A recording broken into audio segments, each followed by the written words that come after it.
This is Gemara Yevamos Daf Nun Vav. All learning should bring an incredible solution of Yisrael Devar Term Sibas Baruch Shalom Levizava Oivik Ben Teli Shem and Chayav Lumudis Basim Malka as well as Chosru Hashem Shal Yisben Yivred Shmom Tilam Tazim Chlaster Nacham Basiv Sarblum Bas Mendel Chayim Moshe Yishub Ben Malka Bashar Vik Shechana Besoich Sha'ar Chayli Yisrael. Firstly, an apology for the lateness of today's shir. B'siyat Shemaya, we're in translate and we should be back up to date with tomorrow's shir. We're holding on the bottom of Noneham and Beis. We're 6 lines from the bottom. We're in the middle of a lengthy discussion into the different stages of a biyah. We have Achnas Atara, we have Nishika, and then we have Biyah Mamish, in which we spoke about in the last year. And we're in the middle of quantifying exactly what each stage is. Neshika meaning just touching, Machnasa Zatara meaning insertion of a bit of the aver, and Biyah Mamish meaning a complete act of intercourse. So says the Gemara 6 lines to the bottom. He says, just like we learned before of Rav Dimi, that what is ha'ara? Hachnas zatara, inserting a bit. Says the Gemara, this differs to Rav Bar Chana, which we learned yesterday. Rav Chana, in which learned that it is a biyah gemura, and he's saying ha'ara is not that. Rather, what is it? It is achnasas atara. Adishmuel, I should say even better, that Rabbi Archana learned that achnasas atara is a biyah gemura. Ravin is clearly learning that ha'ara is that. But says the Gemara, Adishmuel mi polig, what is he arguing? Milema polig, is he arguing on Shmuel? Explains the Gemara, Allah. The stage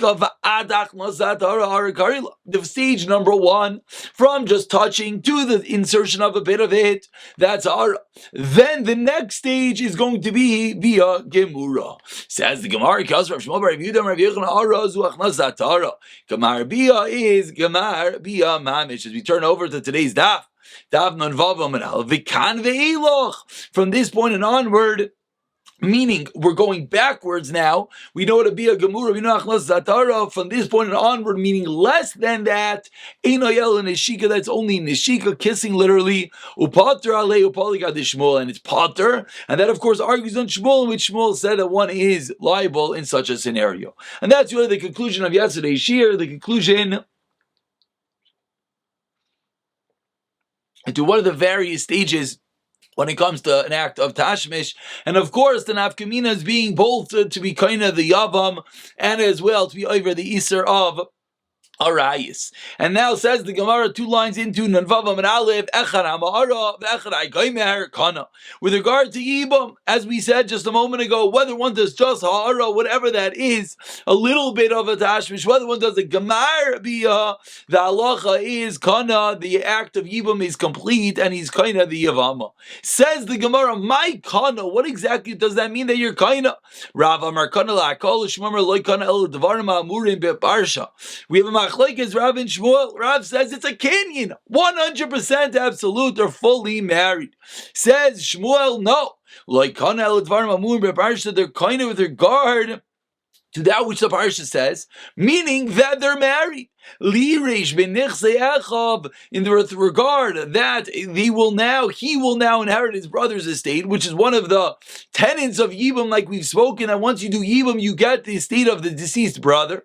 And she no longer has to Yibam. He has acted upon the Zika, they are consummated, and there is nothing else that could be done. However, is this going to be so far-fetched? Is it 100% that, for example, he can eat chuma if he's a kayin? With regard to that, the answer is no. Says the Gemara, but once they complete the act, once they do nisuin, then l'divrei hakol everyone agrees you can eat chuma. Why? The reason being because she's already been eating originally. Her husband was a kain before the husband died, so now she can eat again after the brother completes the yibam and does nisuin. Ki pligi, what's the machlokes?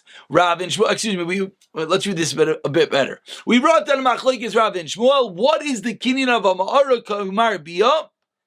Echad Amara, Echad Agomer, my Kana, Rav say Kana Lakol, Ushmuel said just with regard to they're married, but not with regard to eating Truma. So now the Gemara explains. Min hanisu in the Divrei HaKol Achla Davis Kach L'Meikar. If he does nisuin, if the Yavam consummates it 100%, everyone agrees it's done. Keep ligi, what's the Machlaik as Rav and Shmuel are arguing, Mina Erisin, what is the status with regard to eating Truma if the brother just did Erisin? Rava Amar Ochla Daka Rabbi Rachmana Bia Shagig Amazing. Just like an act of intercourse in a Bishagig manner is just like a amazing manner, says the Gemara, says Rav, even Erisin you can eat Truma. Shmuel Amar no, Ki Rabbi Rachmana Lo Ukmei B'Makim Baal. The establishment, when the Torah said it works, the riboy of a bias shoygig is only for the fact that he's considered a husband. Lalu maybe ba'aloi, but to be greater than the husband, it does not. And therefore, just like whenever there's a regular erusin, even if the husband, the potential future husband is a kohen, you do not eat truma. So to here in this form of erusin, you do not eat Truma. And Shmuel, the Gemara explains that this din of Shmuel, this opinion of Shmuel, was the Shmuel the Taimei, 10 lines down, first one word in the line is Shmuel. The Amar of Nach, whenever Shmuel goes Shabal Machel Yavam, Machel, whatever the husband does, the Yavam does. Chosheina Bal Machel, the Yavam Einoi Machel. The Yavam is never greater than the Baal would be, and just like the Baal, when he does Eris and he does not feed Truma, so too the Yavam. Ask the Gemara Meisvei, Bas Yisrael Pikechesh and if we have a Bas Yisrael, a regular Jewish girl that is a Pikecha, she's 100%, she's a regular Das, and she does Eris into a Koyin, who was 100% as well. But they didn't consummate 100%, they did not do Nisuin until, unfortunately, the husband, this Koyin, became a Cherish, a deaf mute, he lost his Das. Says the Raisa, she is not allowed to eat Truma, even though they did Nisuin eventually. But because at the time of the Nisuin, this husband, the Kohen, was not 100% Das, she does not eat Truma. Meis, if let's say this husband now dies, the Yavam, and she falls to the Yavam, Cherish, who is a Cherish? Then she would yes eat Truma. Ubezu, and with regard to this detail, that even though the Yavam is a Cherish, still she gets to eat Truma, Yafeh Koyach HaYavam Mikoyach HaBaal. The Yavam is greater because even though the Baal would not feed her Truma when he's a Cherish, the Yavam does. So explains the Gemara, Bish, Rav Nicha, I understand this according to Rav, that according to Rav, you do not eat Truma by Erisin, but here the Cherish does, that's why it's greater. El Shmuel Kasha, but according to Shmuel, the Yavam should be the same din as the husband. So how, in this case, can the Yibam of this now deaf mute allow her to eat Truma? Amr l'cha Shmuel, Ema achi v'lo yisbik l'koyin za'ad shenischaresh. Change the brisa. Change the brisa. If they did not do nisun until it became a deaf mute, then they do not eat Truma. Even if eventually he does nisuin again, meaning right now they only did eris. What happens if they did it nisuin? They fully finished the marriage, and then he becomes a chayreish. Then he becomes a deaf mute. Then she yes eats truma. Mace. If now the husband dies, other than the yavam, chayreish was a chayreish. She still can eat truma. Oh my bizu. So according to this shah, what's bizu? That this part of Yibam is a greater koyach than the greater power than the husband. Dilu bal chayrish meikar loyechalas. The husband's a chayrish, she does not eat. Dilu yavam chayrish meikar chalas. And that is the way that we're going to explain the brisa according to Shmuel Vikad Yamri. Another way of learning. Mena ears in the regular if they only did ears and everyone agrees you don't need truma because you need truma while you just did regular ears. While you're married to the husband, keep ligim in anesuin. Ravam Racheles, Davis Rachels Mikar Shmuel Rachels Ki Rabbi Rachmana Bia Shaiki Gemezid. Is when Lidvarim Amurim Beparsha Avlakol Mili Loi. So the Gemara is changing where the Machlekes Rav and Shmuel is, and says the Gemara of Amar Rav Nachman, ask Gemara Amar Rav Nachman and Shmuel Kushabal Machel Yavamach. What do we now do with the Bryce that says that the Yavam eats the same stage that the Baal husband eats? It's not whatever stage of marriage the husband would feed, then the Yavam feeds as well. No. If the husband did this act of Bia, then you would feed Truma. So too, the Yavam with the same act would feed Truma. Whatever level of Bia, the husband would not be obligated to feed Truma in Yavam. And that's what we changed the Brisa according to this Brisa. But Meisvei, a similar kasha we had before. Basi so becomes a chayrish.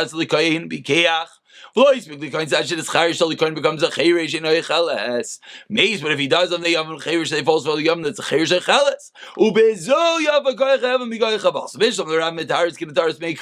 According to Rav, we can say the first teretz Shmuel kasha, and says the Gemara. Kasha, it is indeed shver. According to Ikadi Amri, the Brisa is a kasha on Shmuel. Tana Rabbanan, 10 lines from the wide lines. First one line is Kasha, begins the Gemara, a new Brisa. Really, this is comes up due to the previous Gemara that we just brought, as we'll see in a moment. They're both fully 100% bedas, so they did Erusin, but those big coins that is Chayrish, they didn't do Nisun until he became a Chayrish. What's Allah? She does not eat Shuma. What happens if a child is born from this deaf mute kohen? Then the child does yes eat, and by extension she eats shuma. She still eats chamer. My time with Rav Nosson. Where does Rav Nosson get that she's going to eat shuma even after the kid died? Once she's already eating shuma, we don't remove that from her, and because she was eating it originally when the child was alive, she's allowed to continue even now that the child is no longer. So Amr le Abaya comes the Abaya and asks Abaya, I don't understand. El Me'ata Vasishosh and it's like Umeis lay and he's nifta teichel, she should eat shuma. Why? According to the svara that you just said, that once you eat, you don't stop. Once there's a child, never she eats shuma, she doesn't stop even after the child's death. So too over here, Shekvar Achla, once you eat, you should continue eating even after the death. Says the Gemara, what are you going to have to answer me? That over here, when there's a death, the kedusha, the sanctity is removed. So ask the Gemara, I don't understand. Elo Rav Yosef, a new pshat in the second wide line. That whenever there's a soon of a cherish, you do yes feed truma. But guys, we don't nesui cherish out to kedusha cherish, and we don't make gzeira of the Nisuin out to the Geirisin. Amalei Abaya, but this Abaya asks Yachinayla Ben Lamali, who cares that the kid was born? Mishom Rabbanon, Vlefik Rav Nazan Alayhu Bereisha. Why didn't they argue in the first case? Shavel Rabbanon Dimasayim say we let the Rabbanon the end does he was a man. She let the Rabbanon finish their whole list of what they were saying. Vahadar Poligalayu, and then he argues. So even though with the wording that he's arguing, it sounds like it's going the second din. Just because he let him finish talking. Ask the Gemara, Yachi listening, why didn't the Raisa say that in the case that the kid dies, then she does not eat truma anymore, like we just explained, and whereas Rav Nachman would say, even in this case you do eat kasha, says the Gemara, that is indeed shver. And we finally get into the last part of the Mishnah that says, if he's with one of the arayis, the same dinim of the levels of tashmish, the levels are the same level of isser when one is with one of the arayis. This matter of Shisha said, Vadrinu, Leinayu, Vadrinu, Leininon mimas nisan, and he learned to us and he taught us and he opened our eyes. Mimas nisan from the Mishnah that says as follows: Eishes Yisrael shenensa avishma teres labal. If you have a wife, a regular Yisrael that was manis its own raped her, even though she is allowed back to her husband because it was not consensual as ba'ines, still paslu alikuna. She's puzzled from a kuna, even though it's ba'ines. We feel bad, but she's puzzled from kuna. Vatana tuna v'chenabal achim mikol harayis amurus b'atayra. And similarly, we learned if one is together with any of the rayis, so one who is puzzled. My v'chein, says the Gemara, what's the v'chein that you learn out? And so too is the same din. My lav lo shem b'shegel lo shem be'ezid lo shem ba'onis lo shem b'ratza in v'katani psula. That we're honing in on this detail. I don't care if it's on purpose or not. B'ratza in b'shegeg, whether it's oines or not, still possible. Answers Gemara, no, it's not a raya loy. My v'chein ha'ara. It's going in the case of ha'ara that just like ha'ara has the status over there, I'll have the status over here. Ask the Gemara 1 second. Ha'ara demand. Ha'ara according to which opinion? If you're telling me that this whole din is by a rayis and it's a din of ha'ara, so it sounds like we're learning at a rayis from Yavam. Adrabah. It's not true. The real Makar is by Arayis. So Yavam should learn from Arayis, not Arayis learn from Yavam. The Ikar Ara of Arayis, as the Gemara explains, the Ikar source in the Torah of Ara is by Arayis. Elamai v'chein, what does the Brayse mean? V'chein, and so, Ashaloi Kedarka Arayis. Talking about the case where Shaloi Kedarka, as we've spoken about that Sashish on the back, the Arayis, and the case of Arayis. That's more, wait, Adrabah. Iker mishkvei isha b'arayis. If one doesn't say mishkvei isha, that has to be the normal form of lying with a woman. It says it by arayis. Elamai v'chein shaloi kedarka the chayvei lavin. It's going on shaloi kedarka in the case of chayvei lavin, a lower level iser, not a chayvei krisos. That's where the pasuk is referring to. And Amar Rava, isha's koyin shenenza ba'ila loikal of misham zayna. A new, obviously related in. If an isha's koyin, if someone is ma'ana iser, someone rapes her, and she was forced, still, and then she's back together with her husband afterwards, her husband who's a kayin, she is called a zaina. We feel bad for her, but she has the status of a zaina that she's not allowed to be back together with a kayin, and if she is, he gets malchus for behaving in Isser Daraisa. But the Gemara seemingly indicates Mishum Zaina in Mishum Tamalai. Why are you telling me there's only an Isser Zaina here? Why not the fact that it says V'toma that she is as well defiled? Ema Mishum Zaina. Says Gemara, you're right, it's both of them. Meisvei asked the Gemara further, Rav Zeira V'ilay Nitzvasa Asura. Says Rav Zeira that if she's not forced, then Asura, then it's forbidden. Ha Nitzvasa Mutaris, what's the obvious implication? But if she was forced, then what? Then she is Mutaris, V'ishcha Acheres. That's why a case of Eishes Yisrael. Says the Bryce, there's another case of Mishan it's Asura. Even if she's forced, she's Aser. But says the Gemara, it's true. So we know it's Aser. But what level of Iser? Says the Gemara, it should be the same level of Iser of a lav, a negative command that's learned from the positive commandment, only has the status of an essay. If it only has the status of an essay, then the kohen, the husband, would not get malchus because he's only over nesei. He's not being over krisis.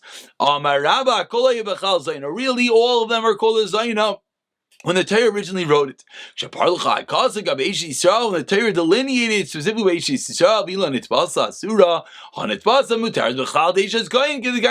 that din does not stop by an isha as a kohen. Another lashon of learning the same take a statement that an isha's kohen that is ma'anist, the husband has to pay. The other husband gets a malchus because of Tama. Again, the first lashon said he's getting malchus because of Zaina. Here we're seeing he's getting malchus because of Tama. Misham Tama and Misham Zaina lai. It says the Gemara, what's the obvious implication that he's only getting malchus for Tama and not for Zaina? Alma ba'ain is like Karina Bey Zaina. So what do we see? We see she's not called a Zaina. Why not? Because it was forced. Masav Rav Zeira, but as Rav Zeira, Vina Nitbasa Asura Nitbasa Mutares, Vishcha Cheresh Avisha Nitbasa Asura. We see the way that we're learning of the Torah that it is Asur even when it's forced. This is Zuish's Kohen. Vlava Bachal Chasei Amarava Koy Bachlal Acharei Asher Utama. Kishapara the Chakasa Gabeishis Yisrael Vina Nitbasa Asura Nitbasa Mutares Bachaldesh's Kohen the guy Mekayim is the original Isser that was originally there by Isha's Kohen that stands, and that's the reason why if she one was Ba'anes her and then the husband that's a Kohen was together with her, he would indeed get Malchus because it is Not only, and I say like the Gemara suggested. Let's begin the new Mishnah, and then we'll do the Gemara tomorrow. Continuing the theme, forbidden relations to a Kohen Gadol and a Kohen Hadim and Eirisin, lo yachla b'tshuma. It was only Eirisin you cannot eat Shuma. Rav Elazar, Rav Shimon Machshirin, they say no, even if it's Mina Eirisin, still kosher, and it's Armlo, and it's Garshim, and it's Suin. Then Psulah is Mina Eirisin, Psulah is Mina Eirisin, Ksheros, and they are apostle, but if I'm Eirisin, then they're going to be kosher. And of course, we're going to have to see in the Gemara exactly what it's referring to. We'll pick it up from the Gemara of Tanya Amra Meir in the next year, B'siyata Dishmayo.